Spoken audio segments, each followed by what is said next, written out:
Transformation is about change, right? And we're in this series looking at how do we transform. Last week, I talked to you about detours that God, life, spirit seems to put in our path to help us grow and change. And today, I want to talk to you about the idea of the vision, that life, that spirit, that God can put in us that really propels us toward change, that opens the doors for new possibilities and requires us to build a greater capacity of faith and courage and endurance. The visions that God uses to get us started, to get us moving. I want to share two fundamentally different ways, I think, that vision can work in our lives. Sometimes we have a vision of what we are to do and how we are to be, and it's a very clear and compelling vision. And that vision may be one that doesn't get a lot of support from our culture and may in fact have others telling us, who are you to think that you can do that you can make that kind of change in your life? I'm thinking of a young woman who has been in the news quite a bit of late. Her name is Aisha Bowe, and she is going to be one of 6 women that will be flying into outer space on the Shepard rocket from Blue Origin, Jeff Bezos' company. One of 6 African-American women that will be making this flight. When she was a young girl, she was told by her guidance counselors, the best that you can expect to be is a cosmetologist. Go to beauty school. Well, she had a very different vision.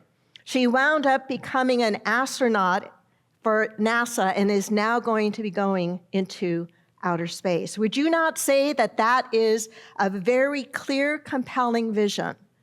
A vision that stood against what others were telling her was possible for her. She had in her mind something entirely different. She was not going to let what other people said was the box that she could live in, that her life could not be any bigger than this. She broke through with her own sense, her God-given courage and passion to pursue something completely different. And one of the powerful things, I think, of that is that as a Black woman, she gets to put a picture out there for other Black girls of what's possible for them. She'll be riding into space with Katy Perry and Gayle King, and I forget the other women's names, but powerful, powerful, powerful vision. And sometimes vision works like that in our lives. And sometimes vision works in a very different way. Sometimes vision kind of creeps up and grabs our attention. Sometimes vision doesn't feel very comfortable. Sometimes vision is something we want to push aside because maybe we don't think that we're capable of fulfilling that picture that seems to just be plopped in our minds, in our hearts, uninvited, unexpected. In ministry, people who are ministers are often asked about their calling, because ministry is a way of life that is often associated with the idea of being called into this kind of service, into this kind of work. And I too have been asked that question many times over the years. What was your calling? And I say mine was not so much a calling, it was a nightmare. How many of you remember the book, The Reluctant Messiah? The book, The Reluctant Messiah. It was a great little fiction book. And actually, the title of the book was Illusions, The Journey of a Reluctant Messiah. And it was this idea of this being, this person who was called into a bigger life than they could imagine for themselves, and they were kicking and screaming all the way through it. Kicking and screaming all the way through it. I relate very much to that word reluctant. Very much to that word reluctant. I don't feel like I was called into ministry. It was a nightmare. What do I mean by that? It was a nightmare that took the shape of a vision. I shared with you last week the detour that brought me into Unity. And as I was in and responding to that detour that brought me into Unity, sitting at Christ Church Unity in San Diego, it's now called Unity San Diego, I was very young, and I would sit in the front row, and I would attend both services. And I would sit in that front row wearing sunglasses. Now, this was a very dark church. It was not like our Unity church, very dark church.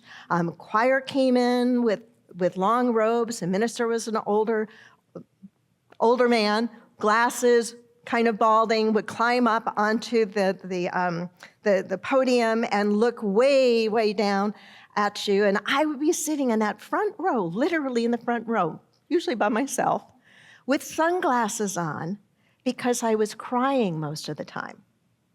And somehow in my silliness and naivety, I thought that I could hide the fact that I was crying by wearing sunglasses. Can you imagine how ridiculous it looks to sit in a church in the dark wearing sunglasses? But I was sitting there grasping everything that I could learn to try to transform my life, to try to heal a heart that was young and tender and felt broken.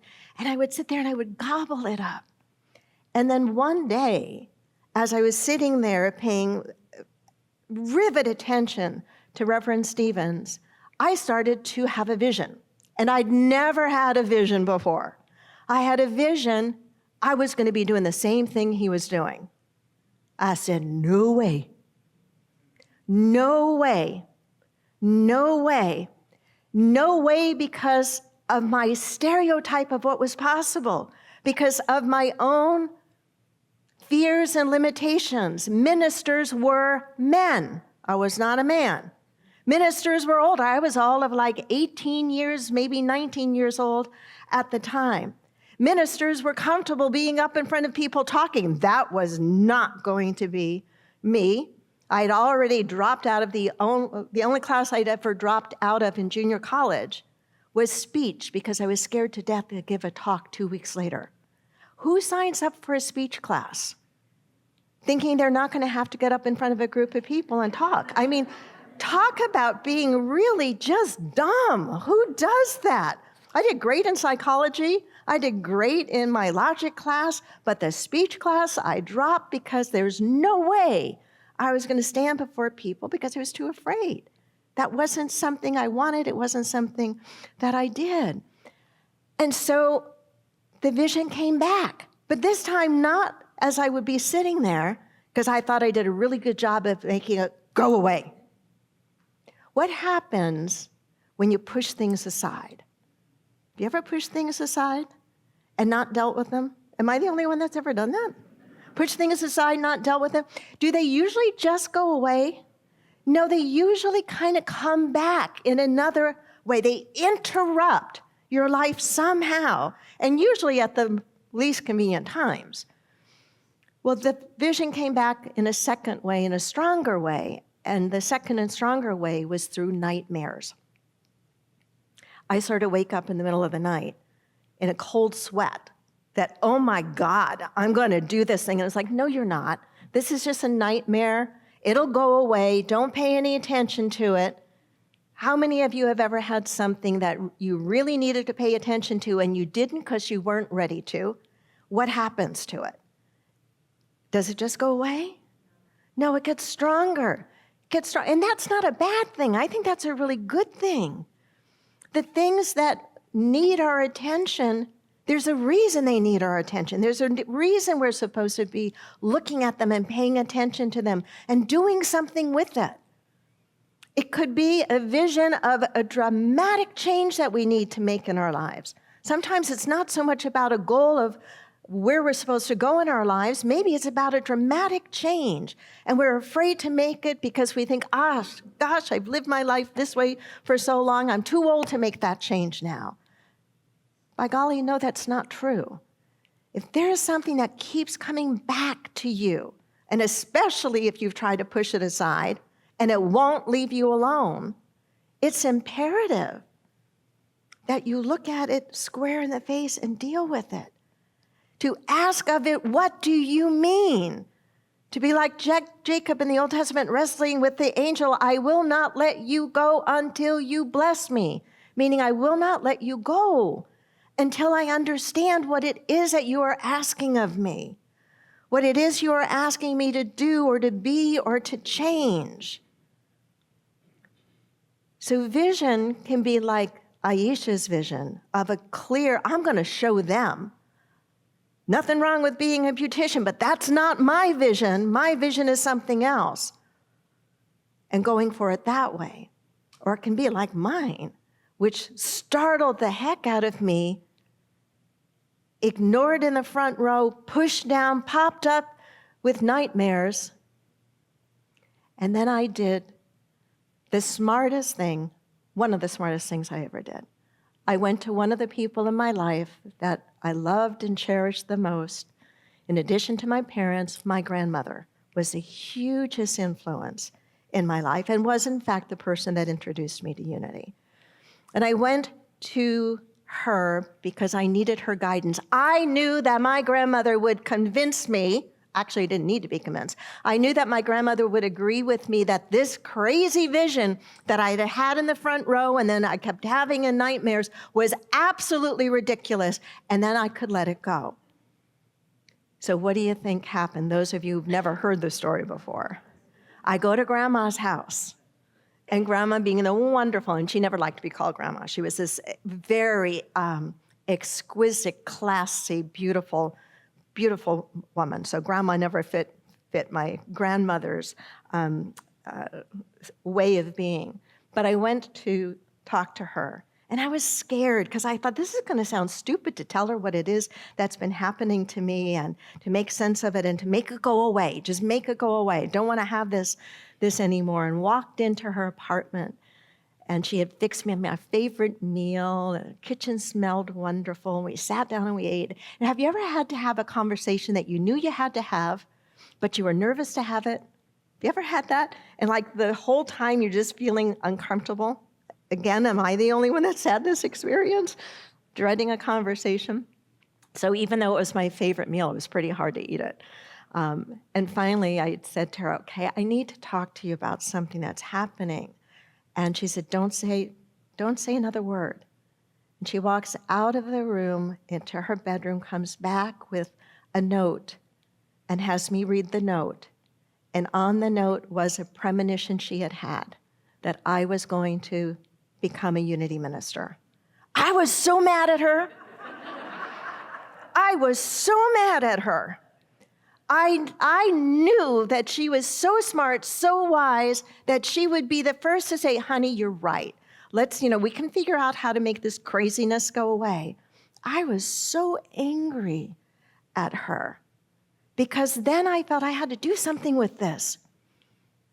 I think premonitions are pretty powerful, and especially when it happens the way, at least this one did it in my life, I was at least smart enough to put some of the fear and resistance away and try to understand what that was about. I share these because it's two very different ways that vision can propel our life. Sometimes it's something that's very clear that we are picking. And it's as if God is saying to us, yes, yes, yes, go for that, go for that, go for that. And we might have some fear, and we might have things that we have to learn and big changes that we have to make, but we feel a clear path before us. Other times it can feel kind of messy and confusing. Messy and confusing, very much the way mine did. But what I want to say to you is that should not be the reason to discount it. In fact, perhaps all the more reason to be paying attention to it. When my grandmother said to me, I think you are going to be a unity minister, I felt angry, but I also felt a sense of relief. Relief that oh, okay, well, now kind of the cat is out of the bag. But I also felt a tremendous amount of fear. I had to work through this stereotype. And sometimes when we have a vision or a goal about our life, whether it's one we've chosen or one seems that to have been thrust into our very soul, sometimes we can feel afraid. We can feel not quite up to the job. We might feel a little bit like Jonah, who was told to go to Nineveh to spread a teaching and spread a word, and instead he went completely the opposite direction. Have you ever completely ignored the guidance you were given, the instruction that you were given, and you go completely the other direction? And in the story of Jonah, when Jonah went completely the other direction, not listening to what God told him to do, we're told he was thrown overboard. There's a whole, I'm really condensing the story. He was thrown overboard from the ship that he was using to go the opposite direction, and he was swallowed by, we all think it's a whale, and I tricked you into that. But if you read the Old Testament, unless you're reading a paraphrase of it for children, it doesn't say a whale. It just says a big fish. We interpret, because we're taking the story, some people take the story literally, interpret it that in order for a man to have been swallowed by a big fish, the big fish would have had to have been a whale. But the word is not in the Old Testament. That's why we cannot, for that and many other reasons, we don't take it literally. But the message is clear. What had happened, in quote, he's swallowed by this whale, is the whale gets sick. And he throws him up onto the shore, and guess where he lands? In Nineveh. It's like when you are supposed to be living your life in a certain way, when you are here meant to do something, to be a certain way, or to make a certain difference, if you're not true to that, if you don't follow that, there's always going to be this deep soul level of discontent that you're going to feel. There will be always a part of you that feels like a square peg trying to fit into a round hole. One of the beautiful things to me about unity is that it really encourages people to be true to who they are. To be true to who they are. Whether that is a person's sexual orientation, or their unique gifts and talents and life experiences, or what it is that they really care about, or their special way of seeing the world. It says, be true to who you are. Be the best version of you that you can be. And then you're going to feel a sense of being on purpose. You're going to feel a sense of feeling comfortable in your own body, in your own soul, in your own life. And it's my belief that the more of us who are living that way, not only will we individually be happier, the people we live with will be happier because we're happier, but the world will be a better place. The world will be a better place. I don't think that life, that God ever gives us more than we can handle. Sometimes we have to do an awful lot of growing and stretching to step into it. But whatever it is that is bubbling up inside of you, whatever change you feel is yours to make. For some of us in this room, we're in how do I want to say it? We're a little bit older, so we may not be having the kind of vision that a young Aisha has of being an astronaut and going out into space. We may be at a place in our life where we are really, though, wanting to make some sort of fundamental lifestyle change, where we want the quality of our life to look and feel different. Don't give up on that. Hold to that vision and do whatever is necessary to put one foot in front of the other to get you a little bit closer to it. If it is living in your consciousness, if it's living in your heart and in your soul, it is yours to do and be. And if you're a young person tuning in, a young person sitting in this room thinking about your career, your life journey, your life path, think as big as you possibly can. Don't let anybody, don't let your teachers, don't let your friends, don't let social media, don't even let your parents tell you you can't be who you want to be doing what you want to do. Though I believe in reincarnation, I also believe in living this life to the absolute fullest. Because though I believe in reincarnation, I could be wrong. Right? Right? To live this life to its fullest. To me, it's one of the ways that I'm not fond of the word worship. Makes me think of old church. It makes me think of a distant God. It makes me think of something that's often very superficial and just emotional and not a deep core experience.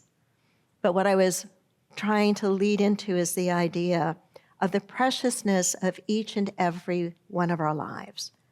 And whether we call this presence or power that is beyond us, God or a spirit or life with a capital L, whatever we call it, one of the ways that I think we honor it the most is by living our best life, by honoring and cherishing and valuing our uniqueness, not believing or thinking that we are better than somebody else in our uniqueness because they have their own uniqueness and their own beauty and their own excellence.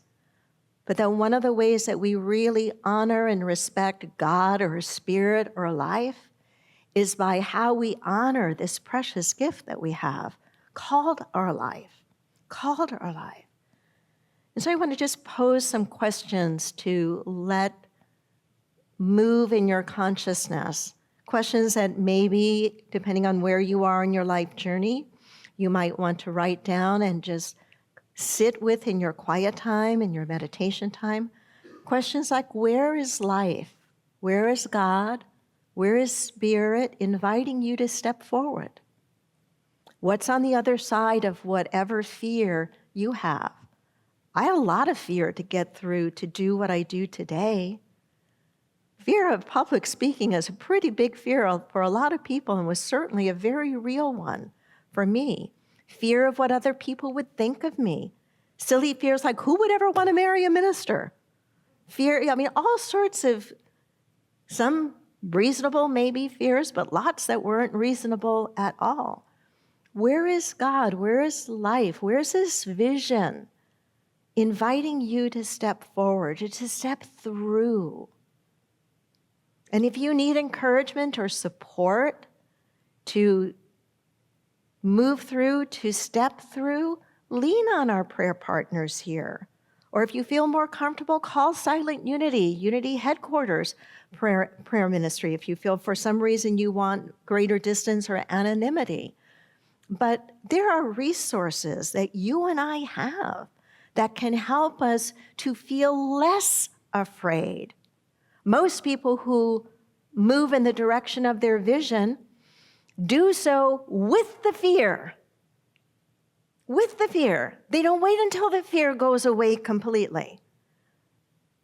Oftentimes, it's not until we do the thing we fear that the fear begins to lessen a little bit. We get a little more comfortable with it. It's a little less unfamiliar. And when it's even a little less unfamiliar, it becomes a little easier to do it. So where is God, Spirit, life inviting you to step forward? Where is the edge of your fear? What's the Old Testament teaching? Where there is no vision, the people perish.